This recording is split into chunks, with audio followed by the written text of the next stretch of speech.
Hi friends, നമുക്കിന്നൊരു ചന്ന മസാല തയ്യാറാക്കിയാലോ? അതിനായി ഒരു പാനിലേക്ക് ബട്ടർ ചേർത്ത് കൊടുക്കാം.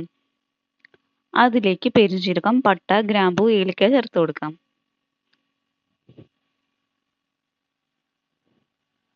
ഇനി നീളത്തിലരിഞ്ഞ സവാള ചേർത്ത് ചെറുതായി ഒന്ന് വഴട്ടാം. ഇനി ഇതിലേക്ക് ജിഞ്ചർ ഗാർലിക് പേസ്റ്റ് ചേർത്ത് പച്ചമണം മാറുന്നത് വരെ വഴട്ടി കൊടുക്കാം. ഇനി ഇതിലേക്ക് തക്കാളി ചേർത്ത് നന്നായി ഒന്ന് വഴട്ടിയെടുക്കാം.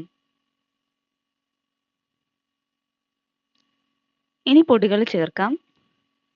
അതിനായി 1/4 ടീസ്പൂൺ മഞ്ഞൾപ്പൊടി, 1/2 ടീസ്പൂൺ മുളക് പൊടി, 1/2 ടീസ്പൂൺ മല്ലിപ്പൊടി, 1/4 ടീസ്പൂൺ ഗരം മസാലയും ആവശ്യത്തിന് ഉപ്പും ചേർത്ത് നന്നായി മിക്സ് ചെയ്യാം. ഇനി ഇത് നന്നായി ആറിയ ശേഷം ഒരു ജാറിലിട്ട് നന്നായി ഒന്ന് അരച്ചു മാറ്റി വെക്കാം. ഇനി ഒരു പാനിലേക്ക് ബട്ടർ ചേർത്ത് ചെറുതായി അരിഞ്ഞ സവാളയും ക്യാപ്സിക്കവും ചേർത്ത് വഴറ്റിയെടുക്കാം. ഇനി ഇതിലേക്ക് അരച്ചു വെച്ച പേസ്റ്റ് ചേർത്ത് കൊടുക്കാം.